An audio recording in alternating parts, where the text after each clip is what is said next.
Yo, what's up? What's up? What's up? It's okay, and we're back here on episode 5. I think this is, and it's been a while.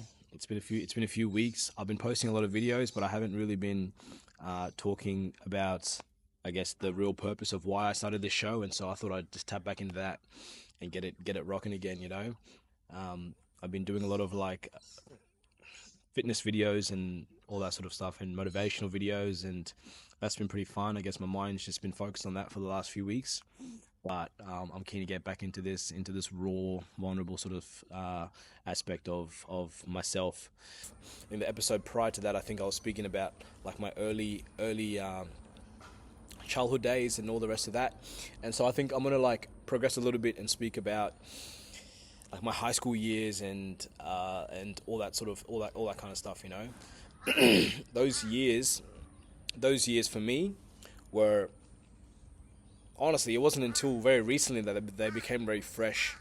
I feel because like I think I was stuck in that mindset, that mindset of being immature, seeking validation from people, and all that kind of stuff. I was stuck in that mindset for so long, and so maybe it wasn't until I left that mindset that I was then able to sort of reflect and look back on it.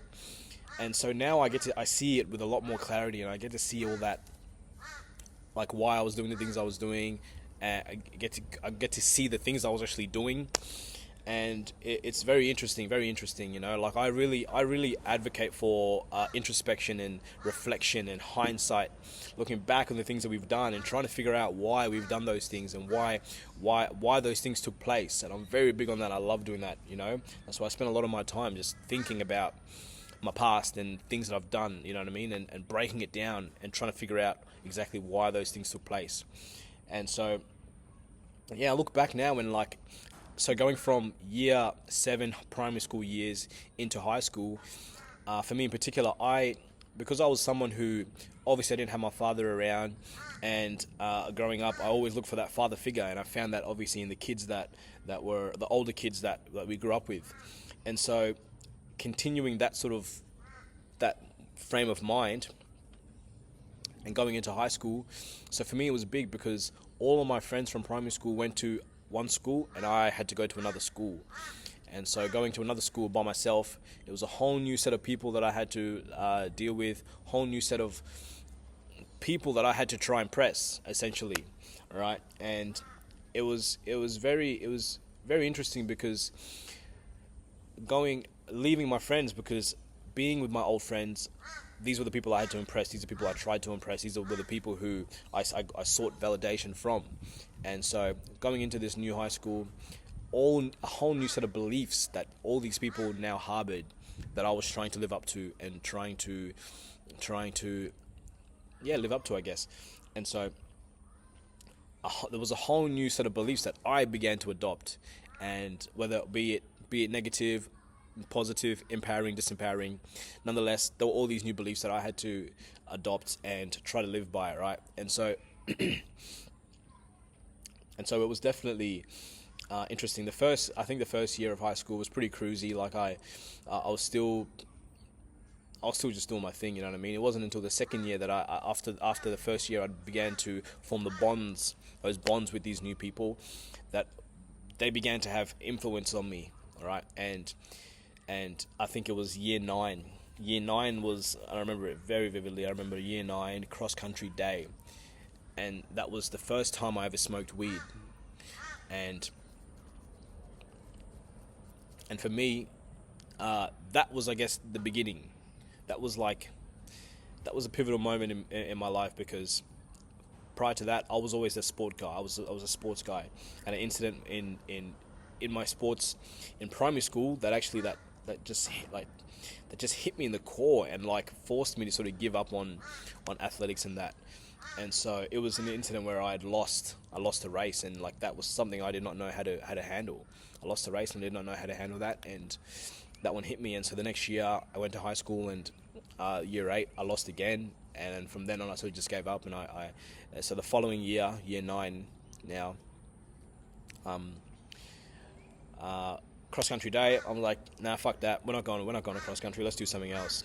and then the idea came up to go smoke weed, and like, I guess we did it, and it wasn't something major. Like we did it, and it was that, you know what I mean? But it was, I guess, the action in itself, and what that action represented to my subconscious mind, that was more so important, because like we had it, and it was nothing, you know what I mean? Like, I had it, smoked it, like I didn't even enjoy it, to be honest. Didn't think about it for another freaking year. All right, and it wasn't until like towards the end of that year that we're like, oh, we've done it once, let's do it again, you know what I mean? And then the second time it was a lot more conscious, because we knew what we were doing, and we did it from a position of choice, whereas before it was an idea that seemed cool, but we had never experienced it before, right? And so the second time was conscious, and then it began from there, all right? And yeah, it began from there, and I guess it's very interesting, like, from looking at that situation in particular, and the beliefs that these new people that I was associated with had, right? This was something that I probably would never have done with my old friends, right? And because I think I'm not sure when, I don't know if they ever smoked weed or if they ever did, because we didn't link up for another few years down the track, you know. But at that time, this was something that would, like, in my mind, that they would never have done.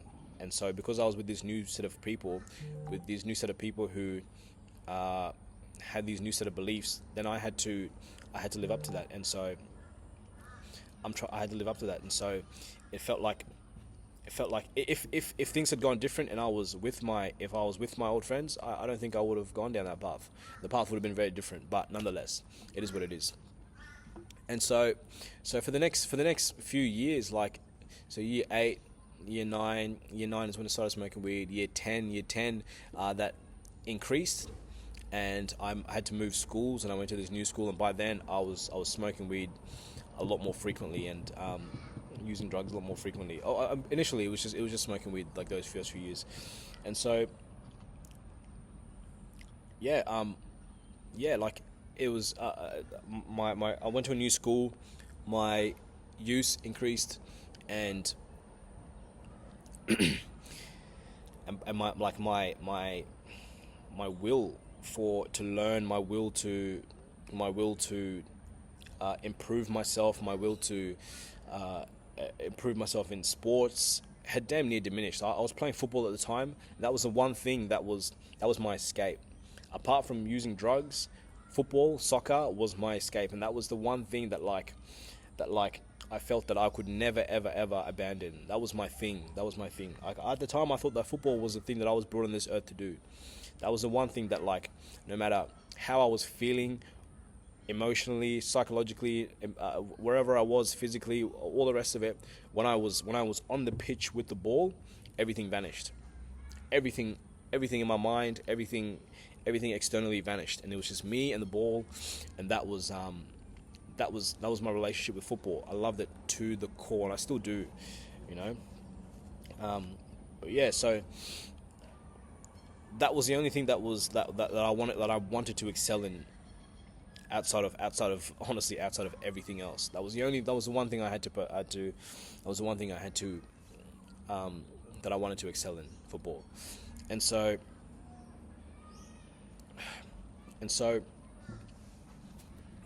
that being said, playing football, using drugs, two things that don't mix. I can tell you that from first-hand experience. And as I'm playing football and getting better at football, and trying to take it as far as I would like to take it, as is physically possible, my drug use is increasing, and it begins to stunt my growth in football.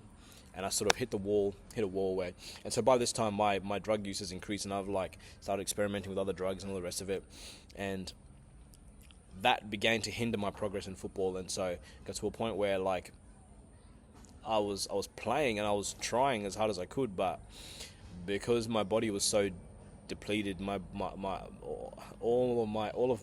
whole system was just at a deficit, right? And so because of that fact, I was not improving in football. I could play all I want, but it was just like I was just staying stagnant, right? And so it was definitely interesting, and over time, I guess I started to regress and get worse at football. To be honest, smoking cigarettes and playing football, that doesn't match you. That doesn't work either. Essentially all the training you were doing is for nothing. That's the way I sort of rationalized it. Like just recently, the training that you're doing, like you could be here, right? You can be here and you're smoking.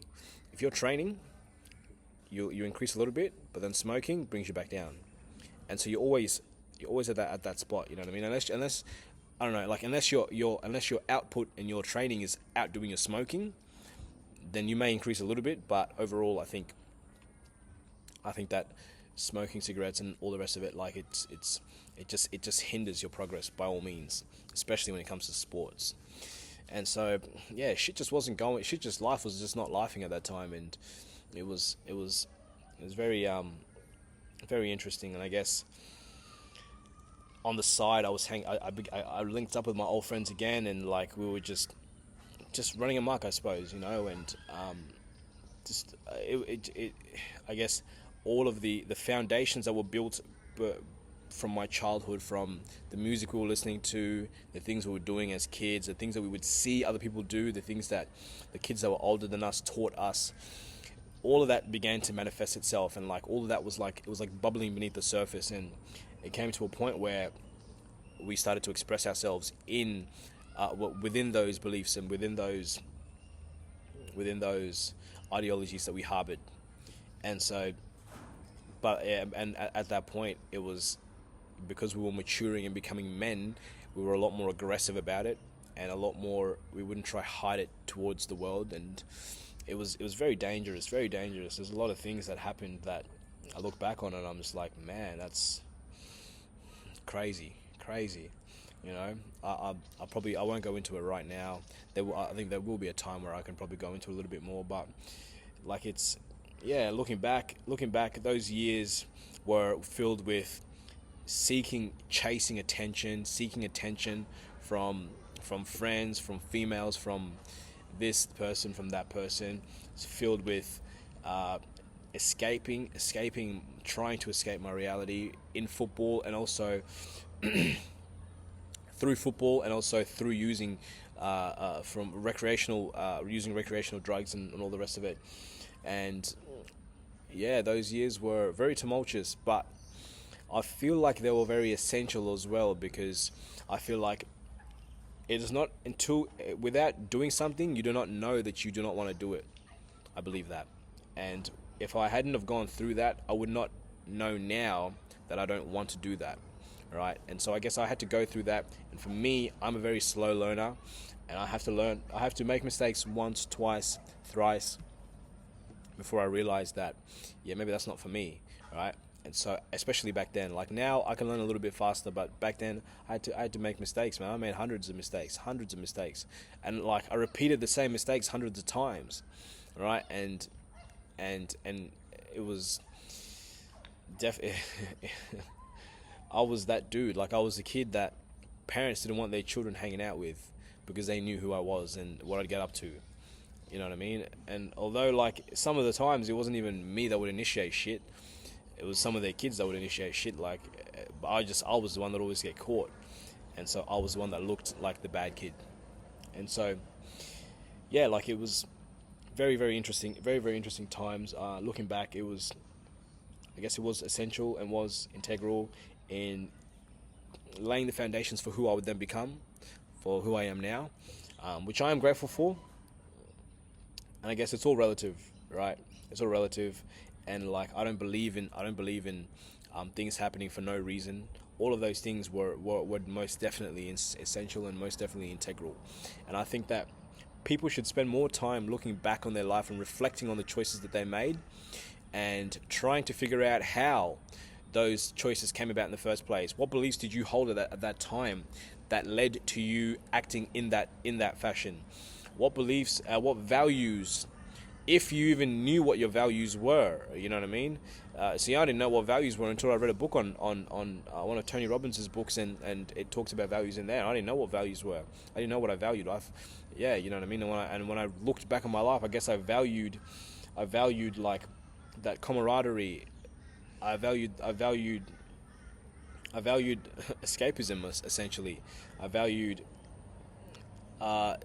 living out your passions. I've always been a passionate person, and I guess I valued passion, but I did not know how to express that passion. You know, my methods for expressing my passion and expressing all those other things were not ideal. And so I think that people should most definitely look back on their lives, especially if the more you've been through, the more you have to unpack, I believe. And so the more you've been through, the more you have to unpack. And so look back on your life and like break down the things that you've done, the things that were significant to you, the major events that happened, that took part in your life. Look back on those and break them down and be like, man, like, why did I do this? What was going on at the time? All right, who was I hanging out with? What were their beliefs? What were the things that they were doing that may have inspired me to go down that path, or may have inspired me to think that is a good idea? And so those are things that I definitely think about every day. And so it's definitely a good way. Like, you essentially become your own therapist by breaking things right down, because they say if you can go to the root and find the cause, then the effect will cease. All right, and if you're someone who seeks validation, if you go down to the root and the cause of why you seek validation, what it is you are seeking, and why you are seeking validation, why you are going externally to find the validation, and then you can get to the root of the problem, and then you can address that problem, right? And so I think it's very important that people sit down with themselves and break down how the events took place, why they took place, all the rest of it, and use that as the starting point. You know what I mean? And from there, then you can begin to think of ways to cease that problem. Yeah, it was a very short episode today. I hope anybody benefited from it. For me, I benefit a lot from this because it helps me continue finding my voice and continue speaking my truth.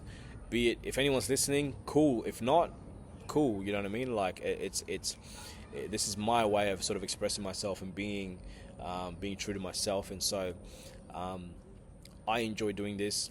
And so, look, like, if anyone is benefiting from it, then, you know what I mean, I'm genuinely appreciative of that, and I'm grateful for that. And so, yeah, I think this is going to be it for this week. Next week, I don't know what the deal is, but we'll see how I'm feeling, whether I'm running another freaking marathon or not. Yeah, so we'll see how I'm feeling in regards to that. Until then, just stay tapped in, literally. Enjoy life. Think about the things you've done, and count your blessings, man. Tap in. Let's go.